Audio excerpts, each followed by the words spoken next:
E aí, tá gostando dos relatos? Então o que você acha de deixar um like aí no vídeo, hein? Gosta dos relatos? Deixa o seu like, mesmo que seja nos cortes.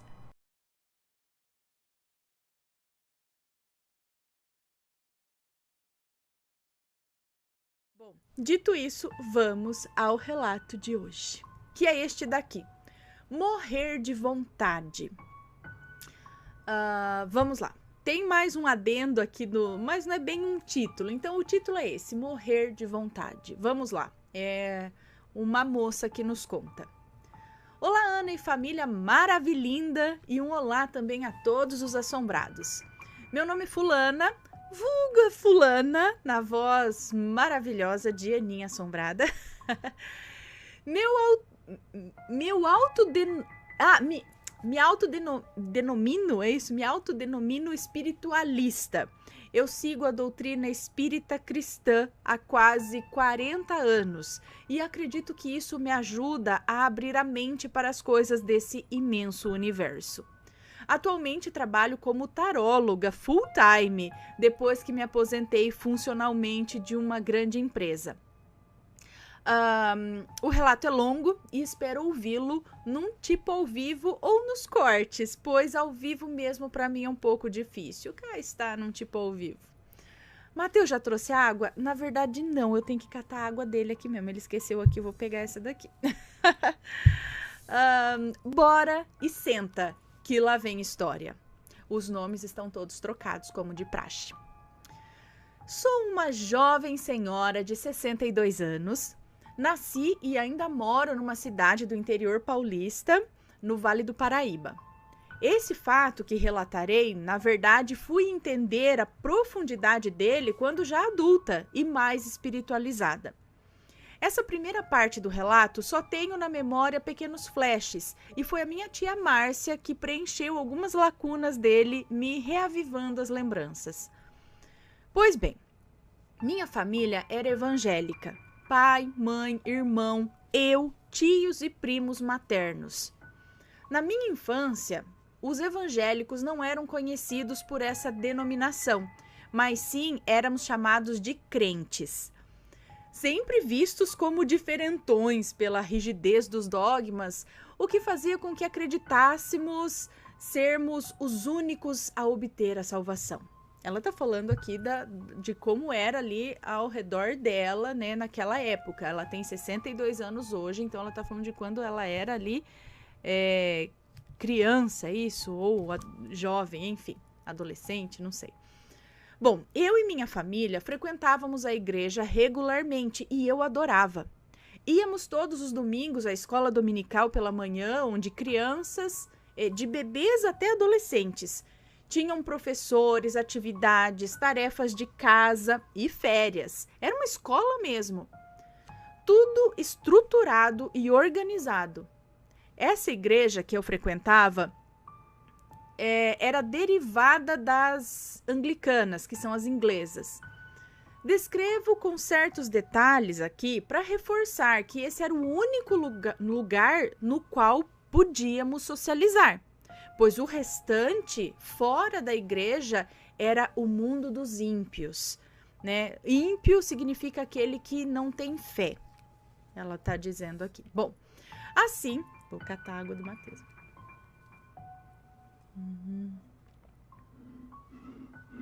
Bom, esse não faz musiquinha, vamos lá. Cadê? Estamos aqui.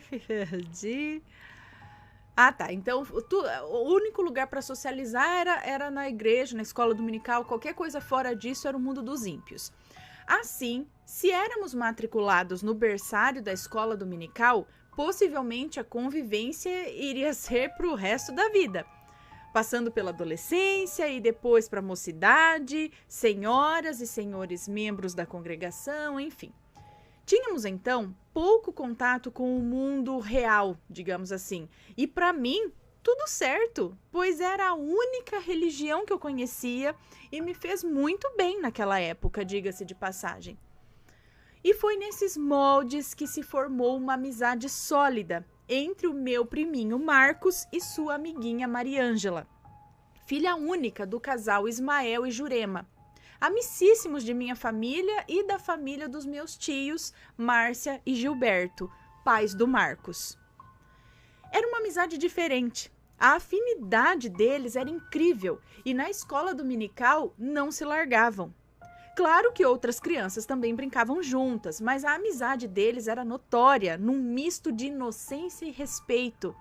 Era uma graça de se ver. Quando aconteceu o fato que relatarei a partir de agora, eu tinha por volta dos 10 anos de idade e meu priminho e sua amiguinha tinham por volta dos 4 anos. Mariângela foi uma filha muito desejada, já que Ismael e Jurema tinham 2 filhos que já eram mocinhos, mais velhos, que eu, inclusive... eram mais velhos que eu, inclusive. Peraí, mas ela não disse quem que era filho único? Peraí. E sua amiguinha... Ela falou aqui que a Mariângela era filha única do casal Ismael e Jurema? Ismael e Jurema tinham 2 filhos que já... Então não era filha única. Devia ser a única menina deles, porque eles já tinham 2 filhos que já eram mocinhos. Então era isso. Eram mais velhos que eu, inclusive. Quando Jurema, então, ficou grávida, foi uma festa. Foi uma filha muito desejada, já que Ismael e Jurema tinham... Eles já tinham, então ela não era filha única. Eles já tinham 2 filhos, só que eram bem mais velhos. Tinha mais de 10 anos de diferença que a menina, é isso. Enfim, eles já tinham 2 filhos mais velhos. Quando Jurema, então, ficou grávida, foi uma festa. O casal sempre quis tentar uma menina. Eles não tinham uma menina, é isso. Mas Jurema já avançava na idade e com alguns problemas para a concepção, não tinha esperança de engravidar novamente. Mas tudo bem, dizia ela. Deus sabe o que faz. No último parto, inclusive, Jurema teve complicações, então o casal achou melhor não arriscar mais e seguir o conselho médico. Mas aí aconteceu, Jurema engravidou. A alegria foi imensa, apesar dos receios, e nunca se viu um casal e irmãos tão felizes. A igreja toda comemorou o acontecido. Naquela época não existia ultrassom para saber o sexo do bebê, mas Jurema tinha certeza que era menina, pois dizia, eu acredito, que um anjo do Senhor havia soprado no ouvido dela. Cuide-se muito durante a gestação, para que receba muito bem sua menina tão quista. E assim foi feito. Jurema praticamente repousava o dia todo, não fazia esforço algum e seguia à risca tudo que o médico dizia, pois sua gravidez delicada assim exigia.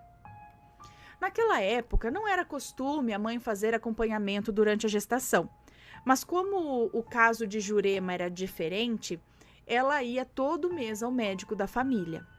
E na minha família, Marcos também viria ao mundo, pois minha tia Márcia também ficou grávida quase que ao mesmo tempo que Jurema. E meu priminho era o primeiro dos meus 3 primos que a minha tia teria.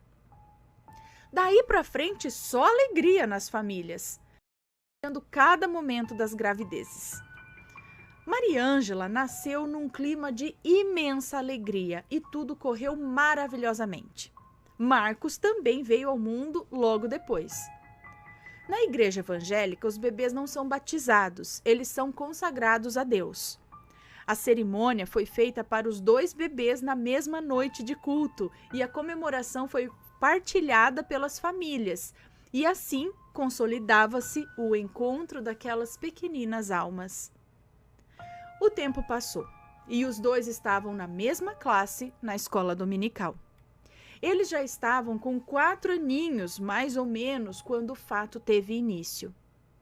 Então, depois de uma viagem de férias da família, numa chácara de seus parentes, guardem essa informação. Do nada, Mariângela ficou doente. Muita febre, fraqueza, dores no corpo. Claro que a levaram ao médico. Era então medicada, ela melhorava por uns 2 dias e depois sua saúde decaía vertiginosamente. Médico algum conseguia diagnosticar o que Mariângela tinha. E ela ficava cada vez mais fraquinha, sempre febril. Jurema e Ismael passaram a viver em função da saúde da filhinha.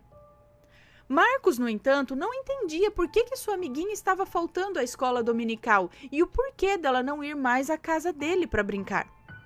Foi explicado então que ela estava doentinha e que foi se tratar em outra cidade. E de fato, Ismael e Jurema foram para a capital atrás de respostas e de tratamento. Lembro aqui que isso foi há mais de 50 anos atrás, viu? Na nossa congregação, todos torciam e oravam para a pequena Mariângela. Ela ficou internada por dias num hospital da capital, até que numa manhã ela simplesmente parou de respirar. Assim, de uma hora para outra, simplesmente foi embora. Disseram que o seu semblante pequenino era de paz e todo o hospital se compadeceu. Mariângela então veio a óbito e isso deu uma reviravolta na vida de todos. Tal tragédia abateu a família de Jurema e Ismael, que não sucumbiu por conta da fé, só por isso. A comoção foi indescritível. Mas o tempo é remédio para alguns males e ele foi passando. Passando, e o desespero foi se transformando em conformação. A dor em saudade e a fé sustentando a todos. Mais ou menos uns 5 meses depois da passagem de Mariângela, o meu primo Marcos começou com uma febre que não cedia. Uma fraqueza que parecia que ele estava apagando. Ficava sentado quietinho durante horas. Perdeu o apetite, não brincava mais como antes e aquela febre. Pois é, já vimos esse triste filme, né? Meus tios ganharam a cena e a minha tia Márcia principalmente ficou desesperada. Era notório que os sintomas eram os mesmos da pequena Mariângela. Não se podia negar. E foi a mesma história, a mesma coisa. Médicos, hospital, sem diagnóstico. Eu já entendia a preocupação da minha tia Márcia e do meu tio Gilberto e aquela correria que às vezes acontecia com a família, pois morávamos próximos, numa mesma rua. Aí, a minha avó materna, a avó Luzia, mãe da minha tia Márcia e da minha mãe, assistindo tudo isso e o neto querido daquele jeito, permissão, por assim dizer, para os meus tios, se ela poderia levar Marcos para benzer. A religião era uma espécie de barreira, mas os meus tios cederam e aceitaram a ajuda dada a urgência de tudo aquilo. Sábia decisão. A benzedeira em questão era minha tia-avó Chiquinha, cunhada da avó Luzia. Um bandista por conta própria, como dizia. Ela conhecia de tudo: chás, banhos, ervas benzedeiras, trabalhos com rezas, fazia patuás, enfim, era muito boa no que fazia e procurada por muitos. Tia Chiquinha era um ser iluminado e que ajudava a todos, não importava a hora, não importasse a hora, lugar ou crença, ajudava a todos. Dizia ela com humildade que o dom foi dado a ela de graça por Deus e de graça ela passava o que sabia para quem precisasse. Era uma senhorinha de 1,5 m, no máximo, beirando a minha idade que tenho agora, 62 anos, é isso? Um pouco curvadinha para frente e de uma candura no olhar impossível de não ficar hipnotizada. Seus olhos eram de um azul profundo, transmitia paz para os pequenos e segurança para as mamães. Impunha de maneira doce sua autoridade espiritual quando curava feridas, torções, ínguas, mal olhado, bucho virado e até os homens lhe tinham muito respeito. Sim, até os homens, pois naquela época a crença às curandeiras era coisa de comadres. Até eu fui benzida várias vezes. Meio que às escondidas, né? Eu já fui benzida várias vezes, mas meio que às escondidas. Minha mãe me levava e levava o meu irmão também até ela, quando os remédios normais não davam conta. Eu com a minha bronquite, que se manifestava pela ansiedade, e meu irmão com o quebranto do meu pai, que o amava tanto e queria tanto um filho homem, que deu na fraqueza da criança. Que deu na fraqueza da criança, como dizia a tia Chiquinha. Tadinho do meu pai, se culpou tanto por isso. Ai, porque ele gostava tanto, ele queria tanto que botava quebranto no próprio filho, sem querer. Lembra que a gente já discutiu uns lances desses? Da criança, às vezes, ter um quebranto colocado pela própria mãe, pelo próprio pai, de por tanto querer bem. Gente, eu vou benzer minhas crianças, então, porque todos os pais e mães corujas aí benzendo seus filhos, porque vai que, né? A gente mesmo põe quebrante neles. Coruja gabo toco, né? Você fala, ai, que coisa mais linda. Bom, continuando aí que ele fala, tadinho do meu pai, se culpou tanto. É normal, é independente, acho que da nossa vontade, né? Aquelas coisas que acaba sendo sem querer. Mas continuando. Eu já era fascinada por aquele mundo, mas era pecado mexer com essas coisas. Houve uma vez, minha mãe ficou aflita por meu irmão não falar, pois já entrando no 2º ano de vida, nem um papá ou mamá ele esboçava. Tia Chiquinha riu e disse para minha mãe, olhando para ele, não se preocupe não, fia, esse aí é preguiçoso de fala, é calminho, calminho. Dá um copinho de água da primeira chuva de fevereiro, vai desandar a falar que só. Dito e feito. Até agora ele fala pra caramba e a gente zoa com ele dizendo, eita água de chuva da tia Chiquinha. Fica a dica. Um copinho de água da primeira chuva de fevereiro pra criança que não fala, hein? Bom, Marcos então foi levado até ela. Sua casa era simples e no lugar que ela atendia era um quarto sóbrio, cheirando a incenso de lavanda. Havia um altar com santos católicos, anjos e orixás. Muitas flores onde, quando se abria a janela, o sol da manhã banhava o pequeno cômodo. No centro de uma das paredes havia uma cruz linda de madeira entalhada, rodeada com várias velas brancas, azuis, rosas, acesas numa pequena bancada suspensa. Lembro dos detalhes porque eu frequentei por algumas vezes aquele ambiente, para mim, mágico. Observação. Segundo minha mãe, eu não poderia contar para ninguém que eu ia à casa da tia Chiquinha. Na época, eu não entendia direito por quê, mas depois, né? Então, naquele finzinho de manhã, beirando a hora do almoço, minha tia Márcia entrou. Sentou-se numa cadeira no centro do cômodo e colocou Marcos sentadinho no colo dela. Ele estava febril e encostava a cabecinha no peito da minha tia com um olhar distante e triste. Tia Chiquinha nem conversou, já pegou sua maçaroca de ervas e começou a rezar baixinho uma reza que não se entendia, passando as ervas pelo corpinho dele e rezou a minha tia também. De repente, quando ela colocou a mão na cabeça do Marcos, ela parou de rezar. Ela ficava balançando a cabeça afirmativamente e, por vez ou outra, ela dizia: sim, sei, tá bom, entendi. Finalizou a sessão com a oração do Pai Nosso e uma prece linda pedindo as bênçãos de Maria Santíssima. Voltando ao nosso mundo, falou para minha tia Márcia: tem uma menininha aí perto do Marcos. E faz tempo, hein? Ela fala com ele. No começo tudo bem. Ele ficava feliz em apenas brincar. Mas agora ele não consegue entender o que ela diz. Ela quer uma resposta e ele não sabe dar.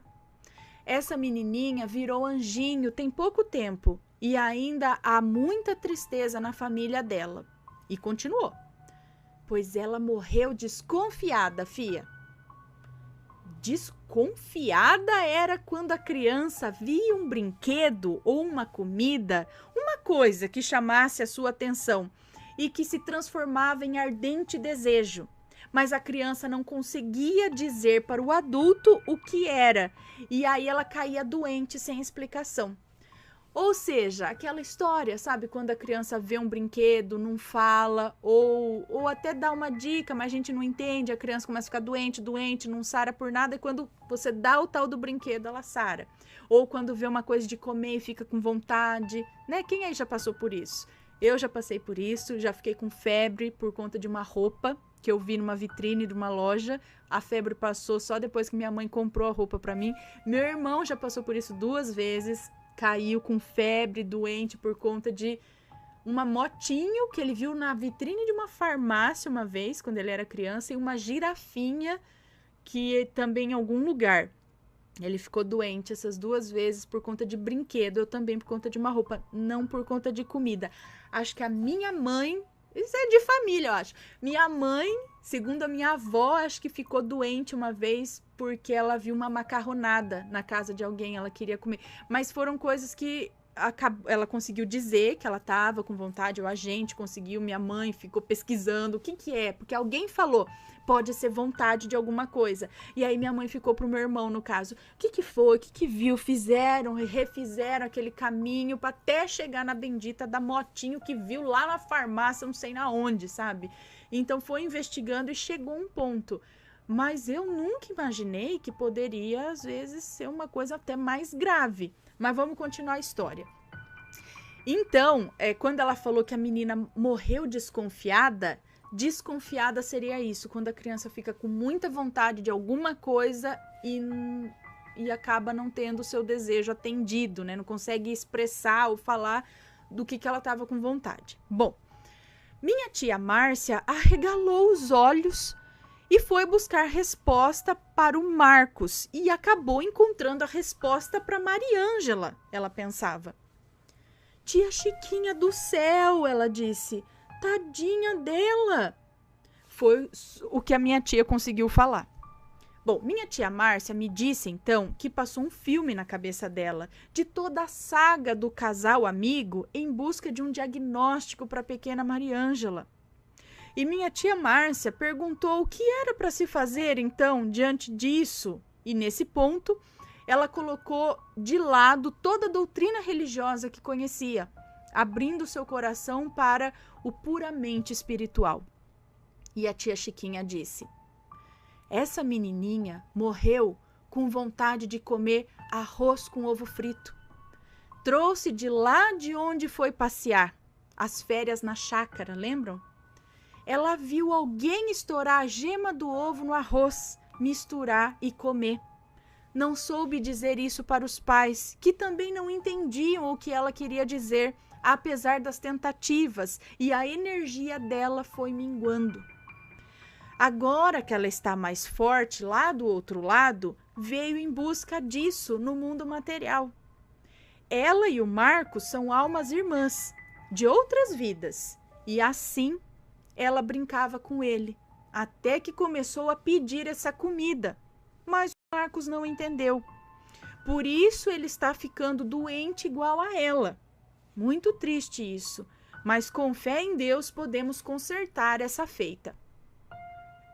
Aí a tia Chiquinha começou a falar o que a minha tia Márcia teria que fazer, e ela disse assim, coloque o Marcos no cadeirão onde ele come. Coloque o prato feito com arroz branco e um ovo frito com a gema mole. Não fure a gema. Coloque o cadeirão, aquele cadeirão de papá, sabe? Coloque o cadeirão em frente a um espelho. E aí sim, fure a gema. Misture com uma colherzinha a gema no arroz. E faça de maneira que o Marcos pegue a colherzinha e leve um bocado à boca. Ele mesmo tem que fazer isso. Então, tenha paciência e vá rezando pela menininha enquanto ele come. Se ele não quiser mais, não tem problema. Depois disso, está feito. Deixe tudo se seguir. Minha tia Márcia imediatamente disse que era naquele dia mesmo que esse pequeno ritual seria realizado. Lembram que era perto da hora do almoço que ela foi lá? Então, a partir de agora, as recordações são diretamente minhas, com a confirmação da tia Márcia. Na minha casa havia um espelho grande, num pequeno hall entre a sala e a cozinha. Nesse hall, minha mãe costurava e por isso ela tinha o espelho grande para as provas de vestidos de suas clientes. Lembro que eu fiquei quietinha num canto do hall, com um olhar atento vendo o movimento. Tia Chiquinha entrou em casa e minha tia Márcia entrou com o cadeirão enquanto minha avó trazia Marcos nos braços. Tia Márcia posicionou o cadeirão em frente ao espelho. Lembro-me até que minha mãe falou, contrariando alguns princípios de sua fé. Ele vai comer em frente ao espelho? Não vai ficar com a boca torta? Tia Chiquinha disse, nesse caso não, fia. Aqui isso é preciso. Realmente tinha-se a crendice que se comêssemos em frente ao espelho e o sol batesse fazendo um reflexo, a boca da gente ia ficar torta. Eu não sei a origem disso, mas eu nunca me atrevi, né? Vai que. Quando eu almoçava, eu passava longe do espelho. Eu não olhava nem quando ia escovar os dentes depois. Vai que. Pois bem, assim foi feito. Tia Chiquinha ficou com as mãos postas acima da cabeça de Marcos. Minha tia Márcia preparou um prato de arroz bem branquinho e colocou o ovo frito no centro do prato, em cima do arroz. Meu priminho olhou para o prato e depois olhou para a tia, né? Olhou para minha tia. Ela fez movimento com a colherzinha que chamou a atenção do Marcos. Nesse momento, ela fez movimento com a colherzinha que chamou a atenção do Marcos. Nesse momento, ela furou a gema e foi misturando no arroz, deixando tudo amarelinho, e passou a colher para o Marcos. Nem precisou falar. Ele pegou a colher e levou à boca, olhando simultaneamente para o espelho e para o prato, e comendo com gosto. Tia Chiquinha disse, olhando para o espelho, olha ela aí, está de lacinho no cabelo curto e com um vestidinho amarelo com babados de renda, sapatinhos e meinhas brancas. Ela está sorrindo. Veja, ela está aí no espelho, ao lado do reflexo do Marcos. Minha tia Márcia empalideceu. Ela não via nada no espelho, mas era exatamente daquele jeito mas foi exatamente daquele jeito que Maria Ângela foi enterrada em seu caixãozinho branco. E disse isso à tia Chiquinha. A tia Chiquinha não sabia. Marcos comeu tudo, sempre olhando para o espelho, sorrindo e comendo. Quando ele terminou de comer, levantou a mão e fez um aceno para o seu reflexo, como quem dá um tchau. A nossa expectativa terminou quando ele olhou para minha tia Márcia e falou, mãe, posso brincar agora? Minha tia disse embasbacada, claro, pode ir. Ele mesmo afastou a bandeja do cadeirão, deu um pequeno salto para o chão e saiu correndo para o quintal da minha casa, onde existia um pomar que ele adorava brincar. Eu, do meu cantinho, não entendia racionalmente o que foi aquilo, mas o meu coração sabia.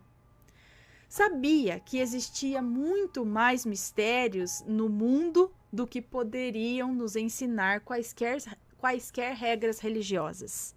Existia vida do outro lado, sim. Observação.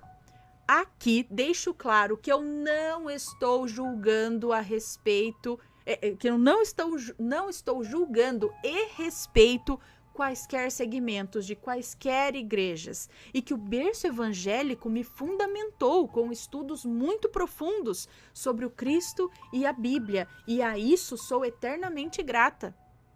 Mas a crença numa vida ativa após a morte ainda é assunto, vamos dizer que proibidão para os considerados evangélicos.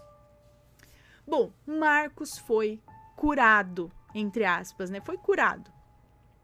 Lembro-me que depois de rezar em agradecimento, tia Chiquinha ainda disse debochada. Tia Chiquinha ainda disse debochada que só. É crente, mas tem o pé no terreiro, né, filha?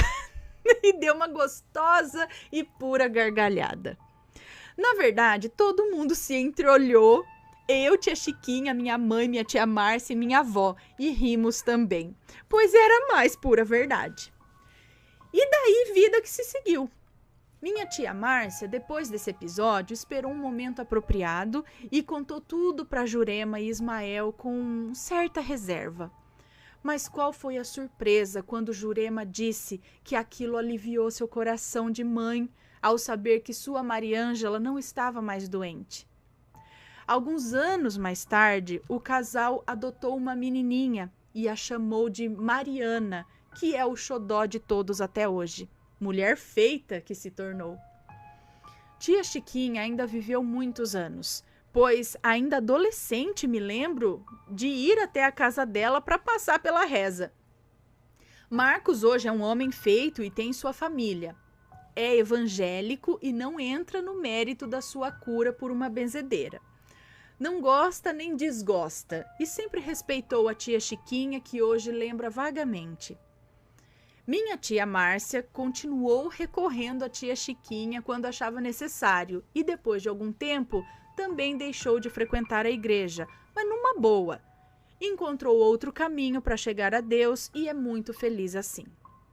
Minha mãe, que fez sua passagem aos 86 anos, esse ano de 2021, sempre admitiu que suas crenças passassem pelo sobrenatural, pelo oculto, assim como eu. Uma espírita sempre aberta ao aprendizado. E aí foi o meu relato, Ana. Existe muito mais entre o céu e a terra do que supõem nossas pobres crenças. Acredito que existe sim um outro lado. E desde que abracei a vida espiritual sem medo, as provas mostram-se inúmeras. E a gente segue aprendendo e respeitando a tudo e a todos. Que o trabalho de vocês continue sendo uma fonte abençoada de informações para quem procura respostas que aliviem suas mentes e corações. Gratidão sempre e um beijo enorme a todos. Com carinho, Fulana. Dá licença que agora é só para mim.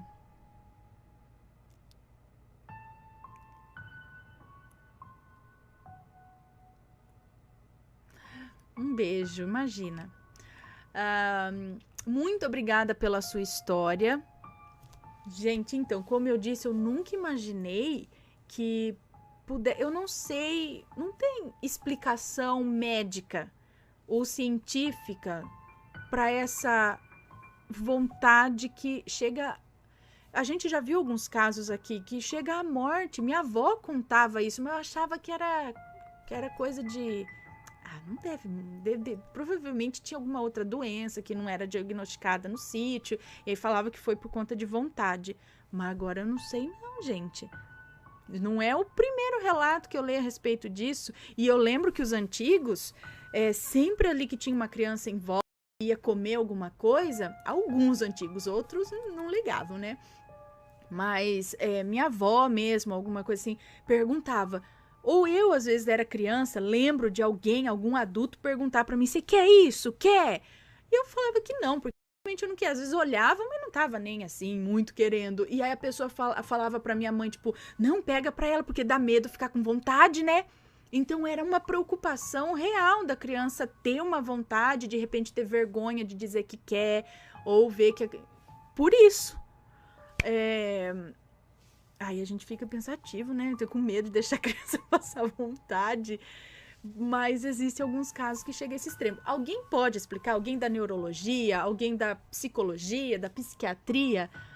Por que que isso pode ou não é? É uma coincidência a criança ficar com tanta vontade e depois ficar doente por alguma coisa? Se alguém souber explicar ou tentar, ou realmente é uma coisa que não tem explicação, é psicossomático que fala? Não sei.